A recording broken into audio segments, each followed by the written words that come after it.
It's been a busy week in Canberra. The carbon tax legislation was introduced at the start of the week, and on Wednesday, the government put forward changes to the Migration Act, but it seemed doomed to fail. For a closer look at those and other issues of the week, the parliamentary week in particular, we're joined by Barry Jones, former Labor Minister, of course, and former ALP National President. Joining us in just a moment, Amanda Vanstone will be here as well, the former Immigration Minister in the Howard government. She'll be with us from our Adelaide studio. But Barry, if we can just get started with you, good morning. Just before when we were off air a moment ago, you asked us a direct question about this dreadful program that you believe is going to air on the ABC at Home with Julia. You're not fond of it? Well, I've been watching. I've given it three tries. Yes. And it just isn't funny. I mean, liver cancer would be funnier. It's desperate. It's a bit rough. It's desperate. Well, you have a look at it. Have a look at it. It's the portrait of Julia is silly because it's completely trivialised. And, I mean, I love political satire. I'd love more and more political satire, and this isn't it. This is absolutely a low point for the ABC. Is it disrespectful? Are you with those critics who say this shouldn't be done to a sitting Prime Minister? Well, it's not so much that it's disrespectful, it's that it's silly. It's the trivialising of it. The other person who's got some grounds for objection, I'd say, is Julie Bishop. I mean, in a sense, the two of them, Julie Bishop and Julia, same names, get it? Ha, ha, ha. Mm. You know, that's part of it. Mm. But she's also treated in quite a silly kind of way. I'd be unhappy being Tim Matheson. I think he, from what I hear, comes out pretty badly as well. Well, but it's absurd to make him the centre of it. I mean, whatever his role is, he's not a central player in Australian politics. I think it's complete. I just don't understand what the game plan was behind it. All right. Well, we'll see what others make of that, and of course, our viewers are most welcome to comment on Barry Moving Jones's... on to more trivial issues. Well, you'll be the judge of that. Yeah. Is it a trivial issue that the newspapers this morning are now starting to look at speculation around the Labor leadership and around the strength or not of Julia Gillard's position? Well, you've got to look at where the speculation is coming from. It's being very carefully fed, not particularly effectively fed from the opposition. But you have to say that these are the benefits that I think that Julia Gillard has. First of all, she's got a very steely determination. She's a very tough operator, very steely determination. She's got a very good relationship with members of the caucus. I mean, she's accessible, she's easy to get to, and she talks their language. The other thing is she is a terrific negotiator. And I mean, Oakeshott and Windsor will tell you that. She's a marvellous negotiator, right, where Abbott is not. Sure. But I'm not asking you about what her skills are and whether you like her or not. I'm asking you whether you believe there's any legs to the what seem to be the beginnings of rumours now about whether her leadership is secure. Well, I think given the instability, given the fact that the Parliament is evenly based, given that she's got this excellent relationship with the independents, and in fact that she's got a very good working relationship with the Greens, not on every issue but on most issues.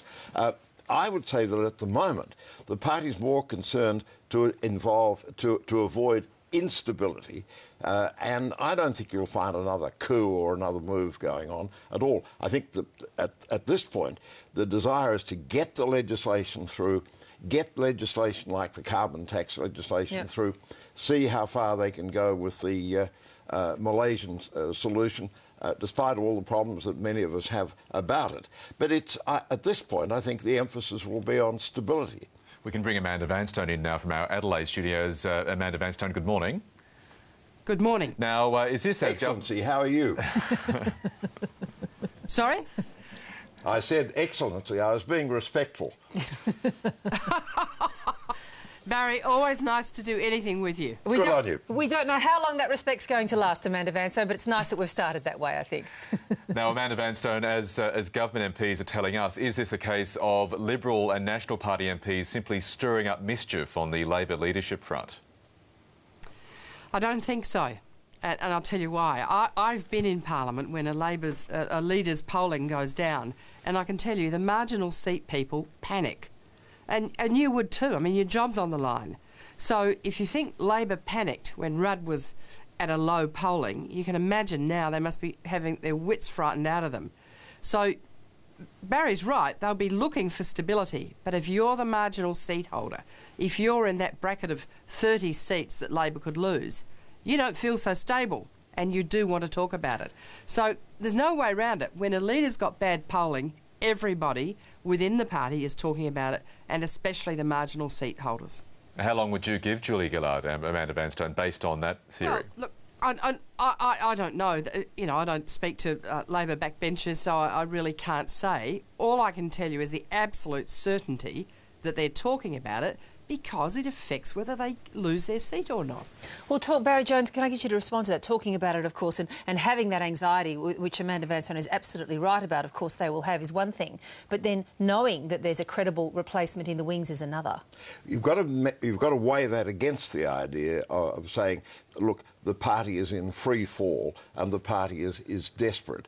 I think what they're really more determined now is to say, if we get the legislation through on these critical issues, if the legislation is seen as working, then a lot of the arguments, say, that Tony Abbott's been pushing about the fact that the sky would fall in if the carbon tax got carried, if in 12 months' time the legislation's been implemented, been operating for a few months, and in fact it's had very little impact on the bills that people are paying, and there's a sense that we are making some contribution to an international problem, people will say, well, maybe the problem with Abbott was he was going on obsessively, insistently, on too narrow a front and wasn't really thinking about the national interest. Let's get Amanda Vanstone to respond to that. Amanda Vanstone, because, I mean, there's been some suggestions, there are some in the party on the opposite benches who aren't so happy with this hardline view of no support for any legislation that allows the legal offshore processing.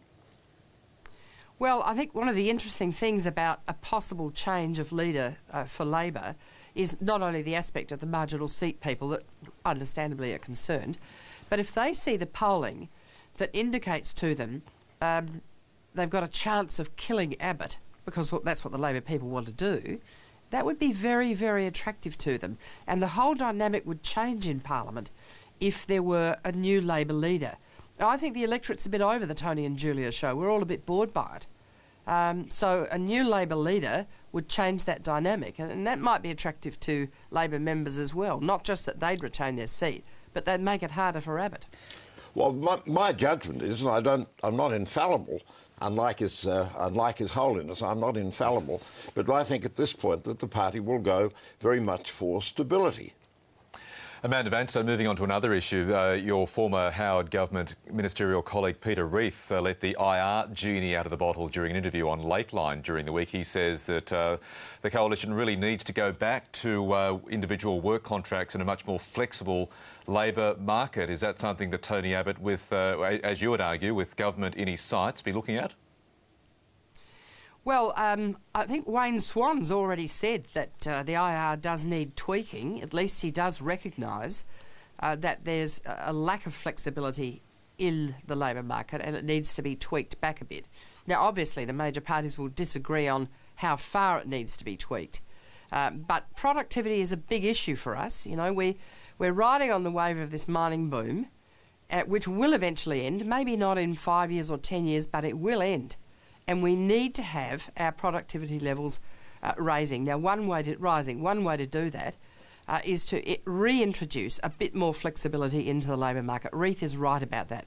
We might all disagree about where to stop the tweak, but at least we now know that Wayne Swan also agrees we need some tweaking. But it is a difficult position, it seems to me, for Tony Abbott to be in at the moment, because august former ministers such as yourself and also, as you mentioned, Peter Reith are now constantly in the papers and constantly sort of nipping at Tony Abbott's heels with, you must do this, you must do that, here's the next bit of advice, and as you wrote this week, we've got to hear more from the front bench. How annoying do you think that would be as someone who actually has been in government, Amanda Vanstone?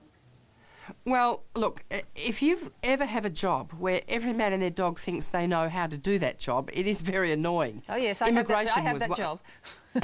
Immigration was one of those jobs. Yes. Everybody thought they knew what to do, but none of them had to sign the paper on the bottom line and take responsibility. So I imagine for anybody who's either the Leader of the Opposition or Prime Minister, listening to the rest of us giving our view is a bit frustrating. But, you know, it's a democracy and we're all entitled to a view. And it's a job of a Leader of the Opposition and a Prime Minister to listen to those views. Now, they have the responsibility for finally making their decision, sure, but it's not shut up to everyone else just because they've got the job. Hell no. That's not the deal. As if it could ever be achieved. Anyway, Barry Jones, just quickly, we'll have to wrap up in a minute or so. Well, I mean, my great concern about the whole immigration thing is that in the period, say, of Fraser or of Hawke, there was bipartisanship. And there was bipartisanship to allow significant numbers of people to come out after the end of the Vietnam War, after Tiananmen Square. We had thousands and thousands of people coming out, and there wasn't a political debate about it. The reason was because it was bipartisan. But in the last decade, the genie that has been let out of the bottle is the race car, is the race genie. And the result is that now you realise that the identification of them, the distinction between them and us, in the sense you've got people of different ethnicity, different backgrounds and so on, people who might be disturbing your sense of entitlement, and particularly in a time when there's economic insecurity and unease. That's a very dangerous card to play. I think we're going to have to leave the discussion here just because we're out of time. We've only just started.